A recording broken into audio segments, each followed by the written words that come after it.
Do you want more deal flow? If so, Social for Siri is for you.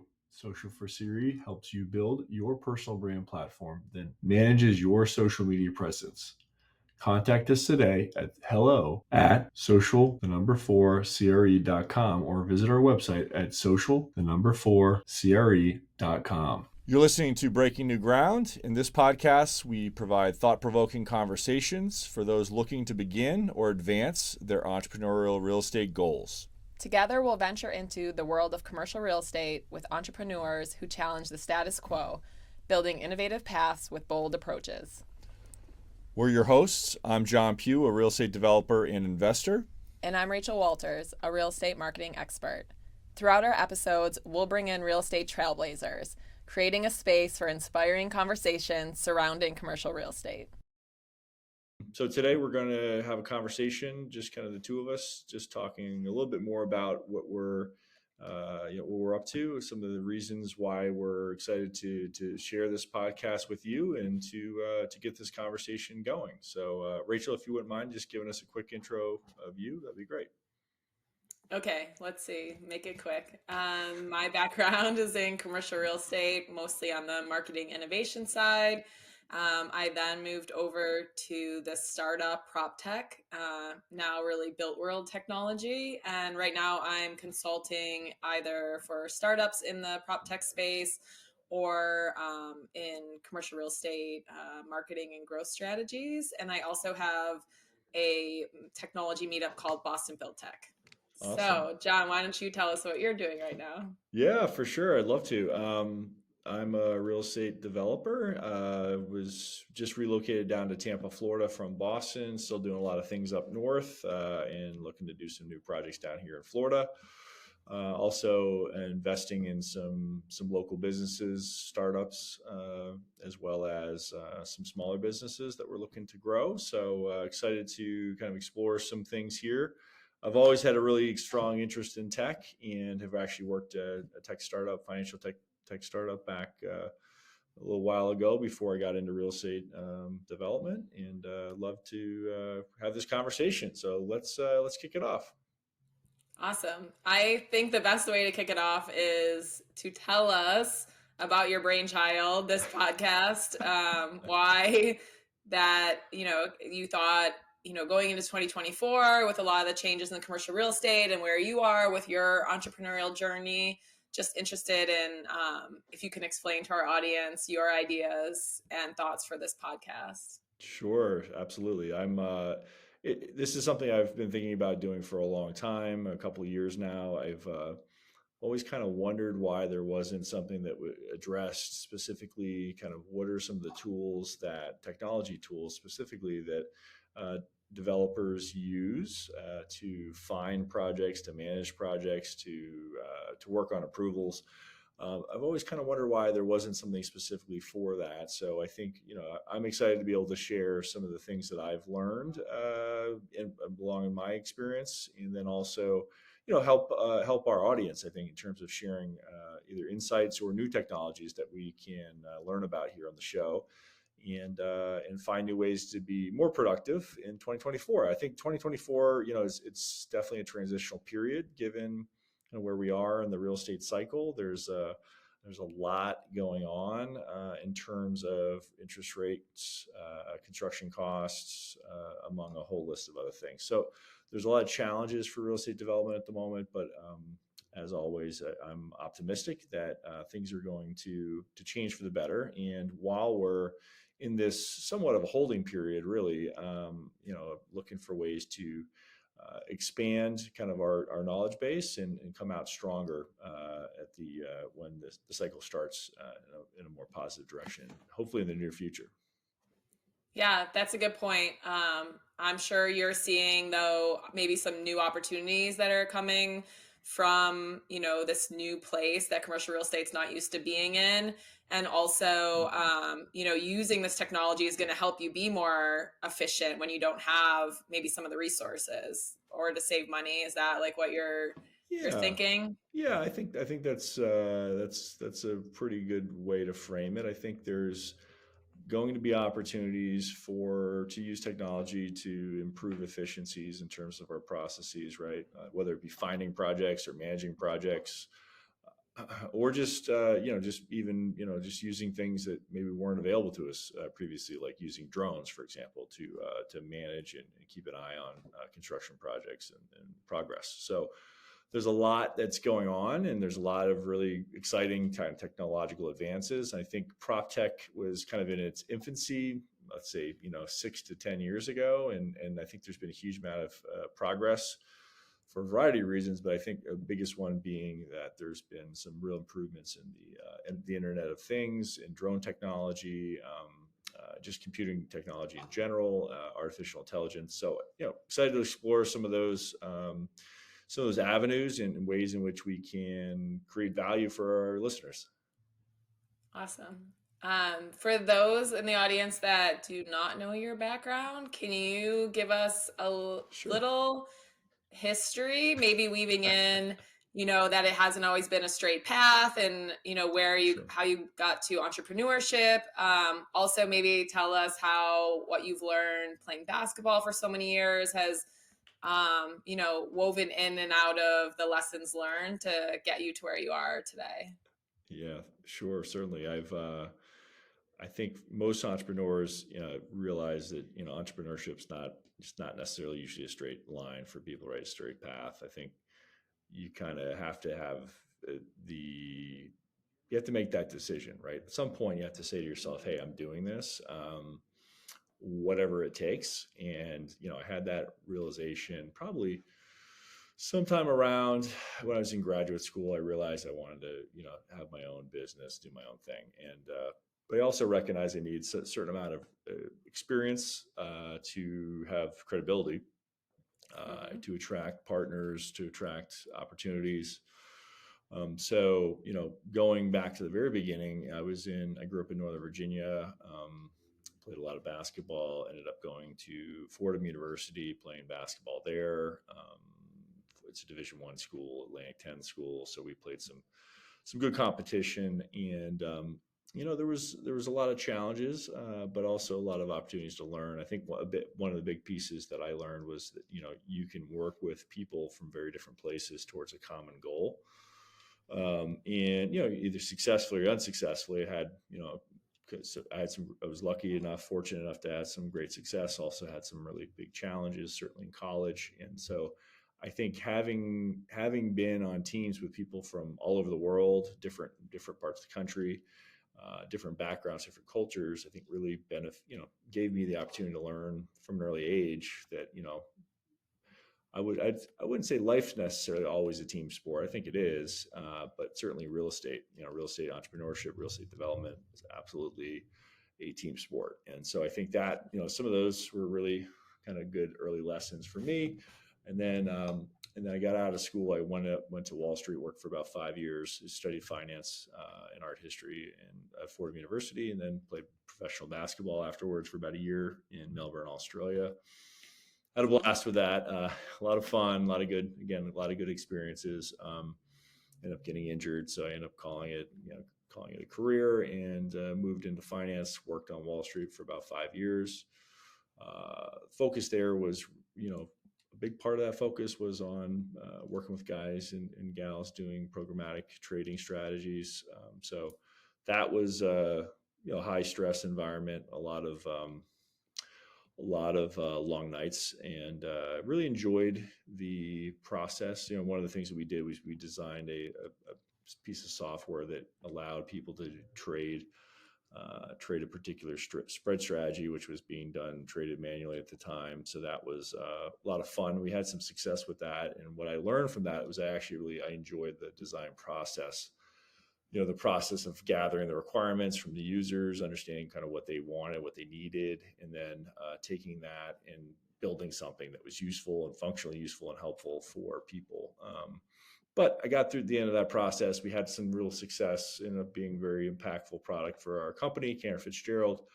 And I guess at that point, I realized that I didn't really necessarily see a future in trading for myself. I wanted to get into something that was a little bit more tangible and real estate was definitely on my mind, but I ended up going to architectural school, got a Master of Architecture at MIT, and that was transformative, I think, for the most part, because I didn't know anything about building anything. When I went to MIT, I could probably, I could use a screwdriver and a hammer barely, but for the most part, I didn't really understand how buildings came together. I'm super curious about that. And so, yeah, so I worked I worked for Architectonica, which is a large design firm based in Miami. They're all over the world. I actually worked in their Paris office, did an internship there, which was a great experience. I worked in New York for a summer in a local shop doing we design restaurants, so that was kind of a fun thing. But I got out of grad school, I ended up getting architectural registration, worked for about 2 years, actually in about 3 years, and then transitioned into real estate pretty quickly thereafter. So a few years after I got out, ended up getting a job with Samuels and Associates, which is a pretty large regional Boston-based development firm focused on urban mixed-use development. At the time, it was primarily in the Fenway. There got a couple of other areas where they're developing projects now, but that was where we were working at the time. So worked on a 1.3 million square foot mixed-use redevelopment of an existing million square foot asset. We were adding 400 apartments and completely redoing the downstairs with a food hall and a variety of other changes to that building. And so that was really where I learned the business of development. Really great people, great experience. It's funny. I was there for a week, and they took me to an award show. They'd just been awarded the best developer in Boston at the time. That was 2013. So I'm very fortunate to have had some great people to learn from. So we came to the conclusion of that project ended up changing a lot. I worked on that all the way through the construction documents, and JP Morgan was the primary investment partner there. They owned, I think it was upwards of 2,500, 3,000 apartments within about 5 blocks. So they were interested in not necessarily going forward at that time. So they ended up shifting gears. I ended up shifting gears, going out on my own. Connected with Andrew Consigli, who's his family owns Consigli Construction. He was also an architect, and so we had some real aligned interests. We wanted to get into the development, both kind of doing our own thing in the development space. So we started looking for projects, and let's say the rest is history. We've gone on to develop a couple of projects together, done some things on my own. Recently completed a warehouse construction on about 100,000 square foot warehouse in Malden, Massachusetts. That was a partnership with a family office, Dov Hertz, PH Property Holdings. So that's leasing now. So that's exciting. We sold an apartment building about 1.5 years ago as well. And so we've had some good successes. And then, 2022, interest rates started getting hiked, and 2023 was kind of a weird year. Spent a lot of time looking for properties, getting a few under agreement, and then the construction prices continue to rise. So it's been it's been a challenge, but I've been fortunate to have had some great business partners and some great people to work with, and really fortunate to have been able to live this particular story so far. So but I'm looking forward to continuing to write a new chapter, especially with this podcast and working with you, Rachel, and certainly excited to get things going. Yeah, there's so much to talk about and dive into, and just even in some of your current efforts, and also on the most recent. But one thing is always for sure is that commercial real estate is so small, and although we've been talking for months, I didn't realize you worked at Architectonica, and they were the architecture firm in Miami on the mixed use development that I worked on. So, you were in Paris, I was in Miami, but it's small world. Yeah. So I think, although I'm sure the timing was right for you, still the transition to entrepreneurship is pretty, is a big change, to say the least. So what, especially also, I think a lot of people are interested in investing. And when you leave these corporate environments, these huge projects with big teams, what challenges, what opportunities, what things excited you about going on to your own and becoming, an investor? Well, those are you just said one or two things that I think are really important. One of which is, you're when you're working on large projects with very large teams, there is a meaningful amount of money in terms of a Yeah. salary and a safety net for employees. So when you decide to forego that, it's a bit of a leap of faith, and I think you have to have a pretty strong conviction that you really want to do something on your own. And I'll tell you, the first project that I worked on after that giant mixed use project that was 401 Park is the name of it now. It was called Landmark Center when I was working on it, and I went from working on that giant project, which has actually been built and is very transformative in the Fenway neighborhood too. Mm-hmm. The Sure. first project I worked on with Andrew Consigli was we took a we repositioned a two family into two condos, and I'll never forget, like, I was standing in front of the door. I was responsible for the design piece and helping him with that and managing some of the project elements. And I called Andrew and I told him, hey, I think I chose the wrong door color. So we're standing there, and I'm on the phone with him. I said, hey man, I feel really bad, but I think I forget what it was. It was like a brighter color, and it was like a bright red or something. I was like, I think it looks terrible. Like, this is the wrong color. I'm really sorry. And anyways, so he and I were talking a couple of years ago. We've been working together now for 7 or 8 years. A couple of years ago, and he told me, he said, when you called me and you were worried about the color of that door, that's when I knew you're somebody I wanted to work with, because you cared about what you were Aw. doing, right? You cared about what you're doing. You're not writing it off because it was a small project, and that really matters a lot, right? Like, the details matter, having ownership matters, and Yeah. really wanting the best for the outcome of the product, whatever the product might be. So that was a great experience, and we've it's one of those things that you remember. Nobody else will ever remember it other than yourself, right? But it's one of those things you remember. You think, oh, that was a tiny project, but you know what? I'll never forget. I remember thinking that, looking at a door, thinking, like, this is a project that I own. Like, this is my project, right? Yeah. And Yeah. it's not JP Morgan's project. It's not someone else's project. It's my project, and Mm-hmm. that felt pretty good. Even though I made zero, I ended up making basically $0. I still technically owned it, right? But it was cool, right? So that is something that I think most entrepreneurs have to have. Like, you just have to want to own something that's yours, and you sink or swim based on your own effort and your own excellence. And if you aren't excellent, you sink. And if you do well, if you work hard and do your best, you do okay. So those are just some things that I feel like are really important. As an entrepreneur, and I left out in that story that I did work for Consigli Construction for about 3 years, during kind of in the middle of my entrepreneurial story. I needed some cash flow. I wasn't making really any money, and I was looking for projects. We ended up finding a good project. We ended up executing, making some good money on, but it was, I had to find a way to pay the bills. Yeah. So yeah, most entrepreneurial journeys aren't straightforward, and I had an amazing experience at Consigli. I learned a ton. I learned a lot about how you actually build a building, and being on site every day. As an architect, there are some architects that spend a lot of time on site and do kind of they do the contract administration and that piece, but a lot don't. And at that point, I hadn't really spent that much time on a construction site, and I learned a ton That's just a by great being point. there every day. So Yeah. That's a great point. yeah.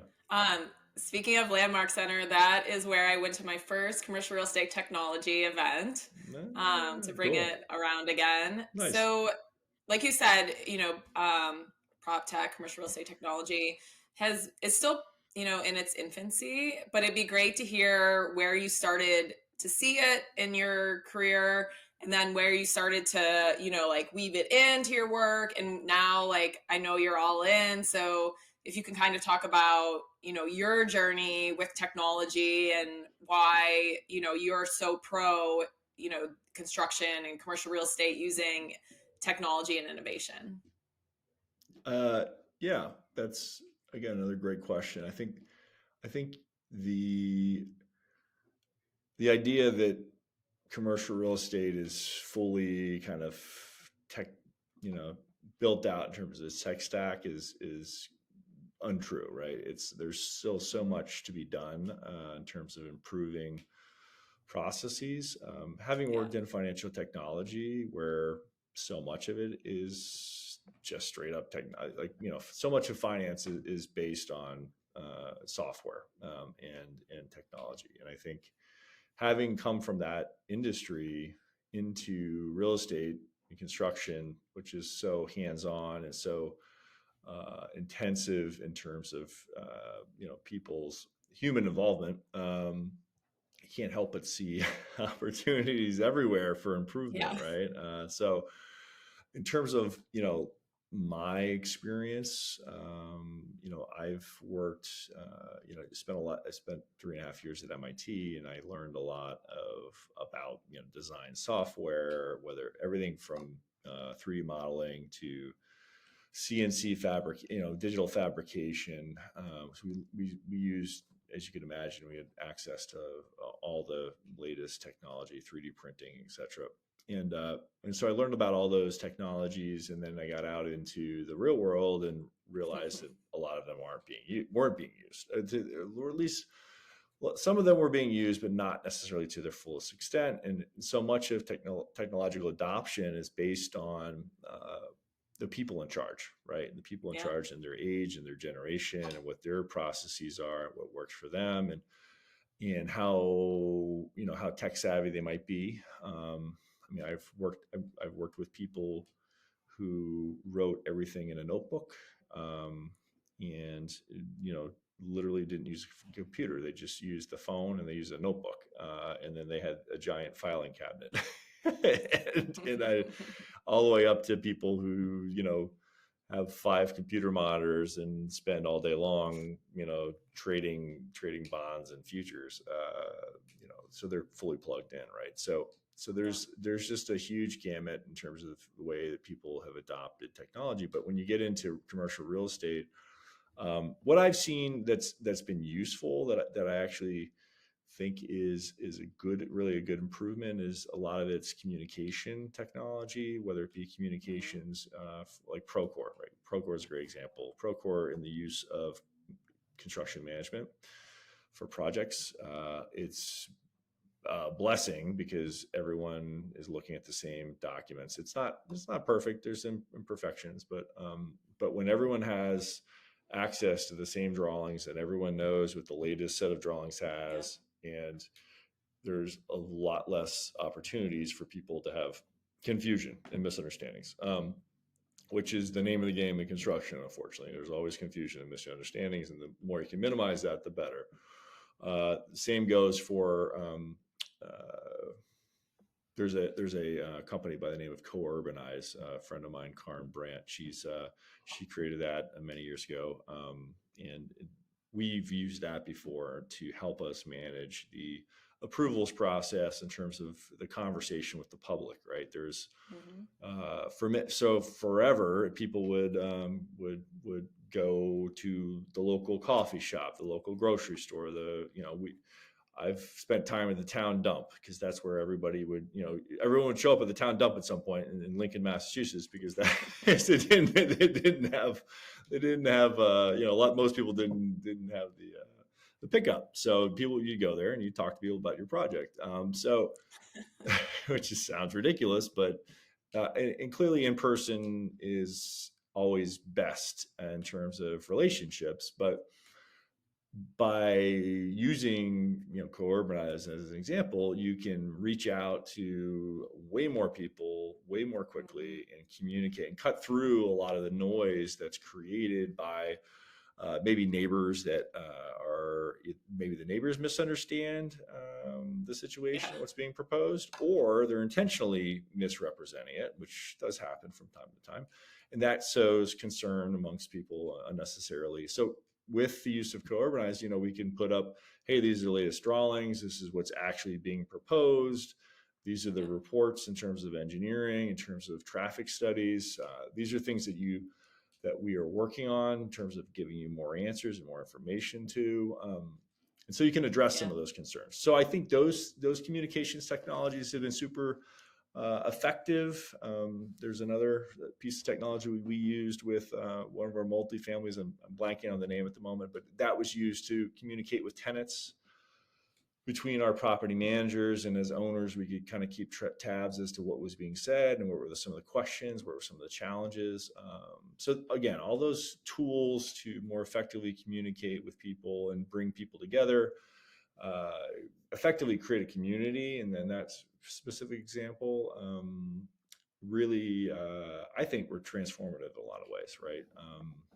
Of So course. Yeah. those are some of the things that I've seen. The things that I've worked with, and I'm seeing opportunities for. The use of drones is pretty big in terms of keeping an eye on construction sites and sharing kind of real time information. Those are obviously connected to cameras and things. Robots we used when I was working on the Harvard campus center construction project. It was a live building, meaning there were people in the building. It was only half empty.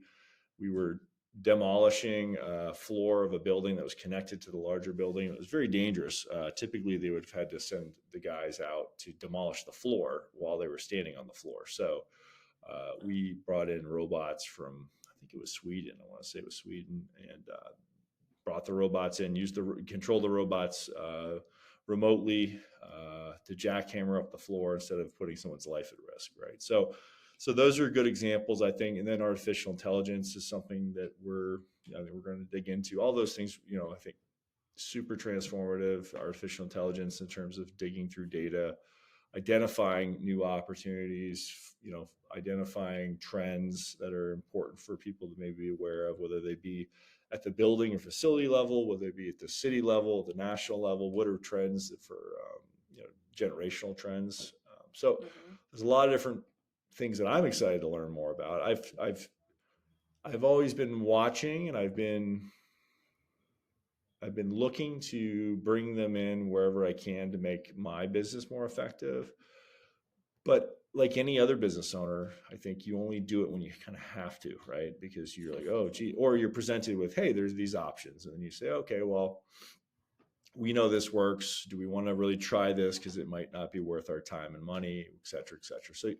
So I think the thing I'm really excited about with this show is it's going to give us an opportunity to look at some things systematically and talk through like, oh, these are new things that people are using, and learn more about what other people are using, whether it be in construction or design or any part of the development process. So that's what I'm excited about. So are you hopeful that, this may be slower time, that more people in commercial real estate will take this as an opportunity to maybe, start to learn or invest in some of these innovations and technologies? It's competitive, right? So I don't hope that everybody does. But that being said, I think people will, right? They already are, right? I hope so. In terms of investing in their technology stack and their options in terms of improving efficiency. I think all those pieces are definitely things that people are looking at and considering. And it's also kind of on the flip side of that, right? You and I were talking about, this is the time when people start things, start new ventures, whether it be technology ventures or new types of real estate ventures. To me, that's a really exciting thing. Like if you look back at 2008, 2009, that time period, a lot of great companies were founded then. You look 100%. back 10 years before that, or, so on and so forth. There's lots of opportunity when there's disruption in the marketplace. So here we are. Yeah. Yeah. Very positive. What technologies are you looking at, or, what are you thinking about in terms of investing and ways technology can help you maybe more efficiently find deals, close deals? Like, is that something you're also exploring? Yeah, I am. I think, one of the things that I particularly believe in is the use of digital marketing, digital media strategies to reach more people. It's one of the reasons we're doing the podcast. I mean, this is clearly there's lots of people with podcasts, so it's not necessarily a new thing, but it's using existing technologies to reach more people. So I really like digital marketing, digital media companies, and so I've been looking at investing in some of those as complementary to my real estate business. Um, I'm investing in a company that is called Productive AI, and Productive AI is doing. They're basically an AI assistant that listens to your phone call, and then they create notes, and then they create meetings based on your conversation. So if you and I said, "Hey, let's talk about this new project on Tuesday at 2 p.m. Via over Zoom," it would set up that meeting for you, right? So there's which is very useful for people whether they're in construction management or commercial real estate brokers. So there's a lot of those types of technologies that I think are interesting being developed, and I think we're going to learn a lot more. I mean, I've used a couple of different tools to try and find, for acquisition purposes. Let's just say they weren't perfect. um, so I'm not using them anymore. But I think that being said, I know there's some that have been. This is a couple of years back when I was using a particular company I won't name. But I know there's been a lot of improvements in that realm. So yeah, excited to learn more and find new opportunities to improve things. Yeah, that's a good point also, is that, and I think COVID really showed that not only do commercial real estate and construction companies, the AEC industry need to adopt technology to make their projects more efficient, but also you need to adopt these in your own office, right? Like many people didn't have Zoom or Yeah. Slack or Teams. And so like what you're saying right now is, instead of having a huge team, or having someone take notes for you to be able to run more efficiently. And I think you and I have had a lot of these discussions, and we hope to highlight a lot of people on our podcast that may have been in corporate and, worked for these large REITs or large development companies, which is amazing, get some great experience, but now are starting on their own, whether they chose to or not. But this is the time where new partnerships are going to be brought together. People who had, some big backers, like you've said, to build huge multifamily projects, maybe are going to start with a smaller multifamily project like you did, and then continue to grow it. And, you and I have given a lot of examples of companies that we know in Boston, extremely successful right now, some of the top developers that came out of the recession and came out of stalled projects. So I think this is going to be, a really great opportunity for us not only to interview people who are creating these technologies and these innovations, but people that are using them, or people who have left these large corporations with a lot of resources that can use note taking or use other things to, be efficient as a small team. Yep. Yeah, absolutely. And I think whether it's interviewing a developer, middle market developer who's kind of on their own, or small, kind of started a small partnership, or somebody who's got a new technology or trying things out and sharing some of what we found, I think all those things will be useful for the viewers and listeners. So Yeah. And also a thing that I am always curious on, and I think any investors, one, they love to hear the stories of how people started, because once you're big, you sort of forget those stories of starting off and some of the rough things. But also, I think people want to know, like, how are you finding partners? And I know, like, this podcast being an example to like put it out there and to have more people be able to reach you. But I know you're using some more, internet options, software programs. So, if you could talk a little bit more about, how you plan on using these technologies to grow your partnership opportunities and your, investment opportunities. Yeah. It's funny, like when I first started out, nobody wanted to be my business partner. So Aw. they didn't have any capital, right? You don't have any capital. People don't really want to be your business partner. You have to have capital. You have to have a great idea. You have to have credibility, right? You have to want one of those three things, or hopefully all three of them if you can. So yeah, I think some amount of success begins to attract additional opportunities, For right? sure. Which is good. Uh, but when you're just starting out, I think your best option is to find people who have aligned interests, where you have a complementary skill set, right? So Mhm. like maybe a lot about marketing, large multifamily developments, right? And I know a lot about building large multifamily developments. Then you and I find a person who's great at and has a lot of experience financing large multifamily projects. Then you've got a pretty good team, right? So you just have to find people who know things that you don't know and want to do the same things. That to me is the best advice. And then also people that are entrepreneurial by nature. I think not everybody is. It's kind of a Mhm. buzzword. Everybody likes talking about how they want to be an entrepreneur. It's kind of a cool thing to talk about, but yeah, not everybody is, and that's okay. I still think there's a lot to learn from entrepreneurs, even if you're not necessarily want to be one full time. But I think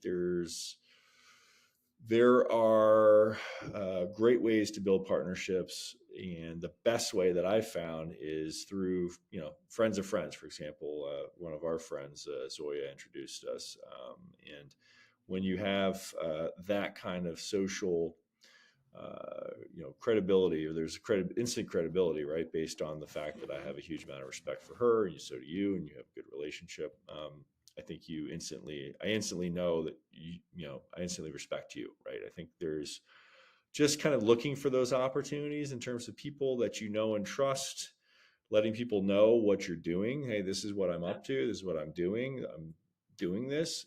The more you talk about it, the more real it becomes, and the more people are talking about That's a what you're good point. doing, and they're mentioning it to other Yeah. people, and then next thing you know, you've got people that are, hey, my friend of mine's doing this, and they really know a lot about it. Maybe you should talk to him or her. And I think that's been you have to, but you kind of have to go out and talk. You have to go out and talk to people, right? You can't hide in your Yeah. closet and hope somebody shows up, because they won't.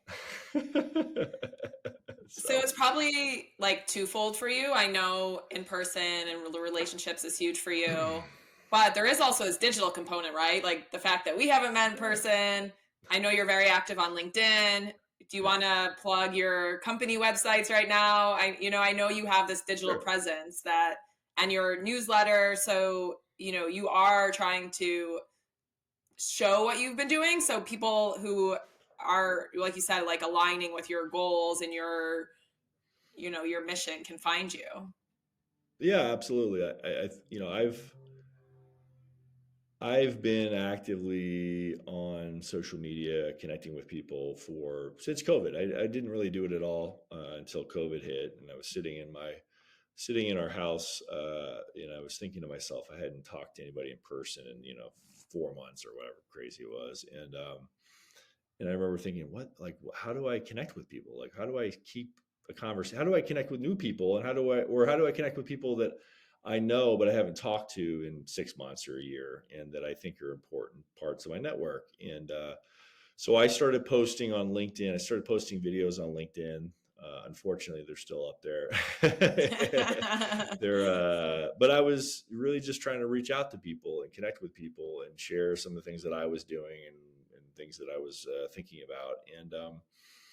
And it was amazing. I ended up getting all these people kind of reaching out to me, and then suddenly I had people that were interested in investing in projects that I was doing, and it was awesome. It was really a great experience in terms of the connections.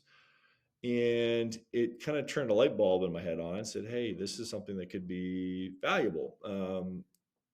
That being said, at the time, I was a little bit in a tough situation from an entrepreneur standpoint because I was waiting on a project to sell, and it was kind of in between in terms of money. So I wasn't able to go and capitalize on some of those things, which is a little frustrating, but this is part of the journey, right? You kind of have to just keep going.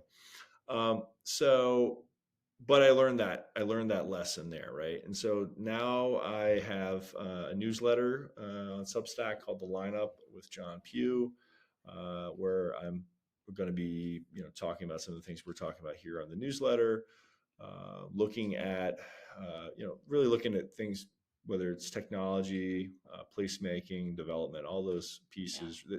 The audience is really a very similar audience. It's entrepreneurs who are looking to either kind of grow their business or get into a more entrepreneurial position through real estate. So it's that's something we're working on. We're also working on a social media campaign where both on Twitter and LinkedIn, we're going to be sharing more from a regular posting standpoint. And then finally, I've been using a company by the name of Copilot.ai, and been reaching out to companies, owners of companies that we're looking at potentially, we'd like to acquire more companies. So looking at some opportunities, had been reaching out to a lot of digital marketing executives and owners, and still continuing to do that, and also expanding more into the real estate space and different people we can partner with. But at this point, I have a lot of great investment partners. I'm not necessarily in the position where I need a ton more. So I'm always interested in business partners, though, people that we can work together with, people that have new opportunities. We can potentially both create a common win on. So to me, there's a lot to be done, and using, whether it be social media, podcasts, a newsletter, connecting with people, sharing things that are educational and helpful, as well as hopeful, I think are things that I'm excited about doing this year. So That's awesome. You just said something that jogged my memory and I forgot. So with your looking at digital marketing, is that, something that you are going to acquire and run separately? Or do you think you'll look to, and in technologies also, to bring more into the commercial real estate fold? That's a good question. I think I'd like to bring it more into the commercial real estate fold. I think there's a lot of opportunities Yes. where the benefits outweigh the costs in a lot of ways. Mm-hmm. That being said, it has to be done strategically. It has to be either the right company or the right kind of business line, and we have to figure out how to integrate it the right way, right? So that's to me, that's kind of the challenge. That being said, got some partners that I'm working with that I think have really great, again, complementary skill sets and aligned interests, and I think it's funny what I mentioned. I work with Samuels. They're fantastic at marketing. They're fantastic at placemaking. I'm very fortunate again to work with those guys. And one of the things that I think was, in addition to a lot of other things, but I think their view on marketing and branding and positioning is super, super strong and benefits their business in a lot of ways. And everything, like the Verb Hotel is a great example of that, right? Like the Verb Hotel's like super cool, fun place to hang out. Old Howard Johnson that was turned into a really cool place in town, right? And that's strategically, that's not a home run. That's like a single or a double in terms of the income it's produced. And maybe 10 years from now, it turns into a much larger building.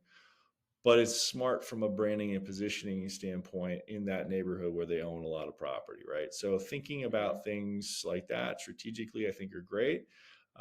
Those are kind of examples of where they created a physical brand, visible brand, really strongly.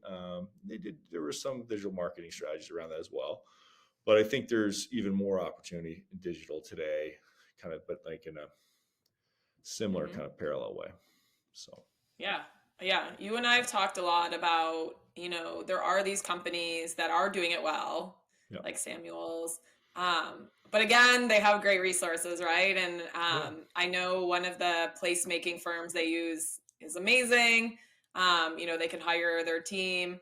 So I think we've also, though, talked about, there's this missing space of, maybe outside of the major cities, maybe outside a Class A office. So how can maybe brokers in that area, or people who are not working on these huge build to suit or million square foot Class A office that have amazing marketing and branding opportunities and marketing budgets, how do they have similar resources? So how can they use technology to almost mimic, right, or to reduce the cost of having, instead of hiring an architect, or hiring these marketing firms, that you Mm. can do a piece maybe, or have a fractional team. So I think there's some opportunities there that you've pointed out, right? Yeah, I think the use of social media by smaller groups, such as myself, can be done to Exactly. very high level of effect, right? Very high impact, at a meaningful discount in terms of cost. So you don't necessarily need to own a digital marketing company to do smart things in digital media. And through I mean, just like the fact, like Twitter, right? Like everybody now X, let's call it Twitter. The use of that is a megaphone, and millions and millions of people are connected to it. And even if you're not on Twitter, which is totally fine, because I certainly wasn't until a few months ago, even if you're not on Twitter, the message still goes out, right? And it reverberates through the world. And you may not look at the tweet, but somebody probably looked at the tweet, and then that is Mhm. suddenly part of the conversation, right? So like there's just this amazing way to connect with people for free.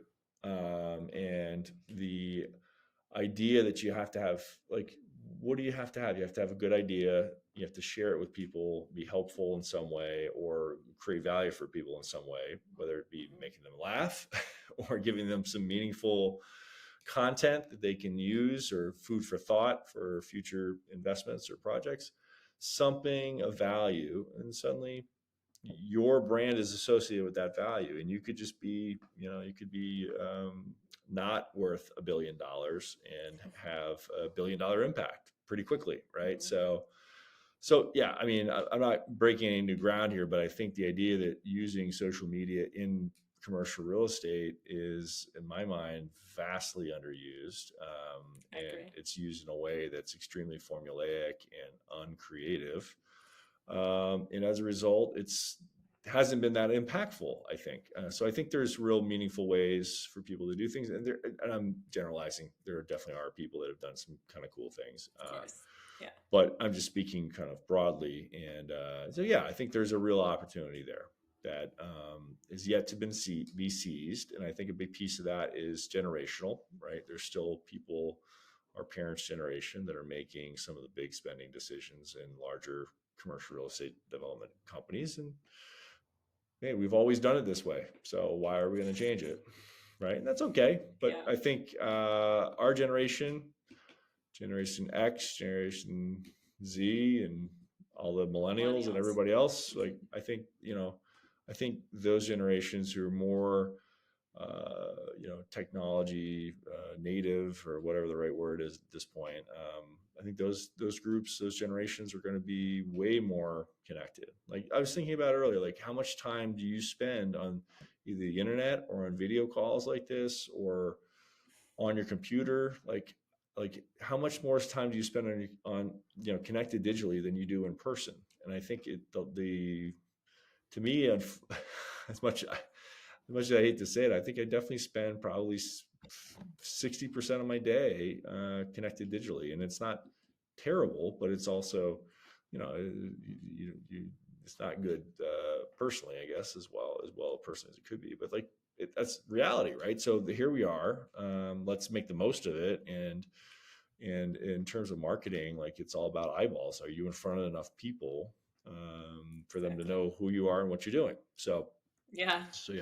Anyways, that's my take on it. I think there's a lot of effective, and I'm not going to necessarily reinvent the wheel and create some amazing thing certainly today, but I think there's opportunities for us, for you and I, and for other people who are thinking strategically about the use of it in commercial real estate.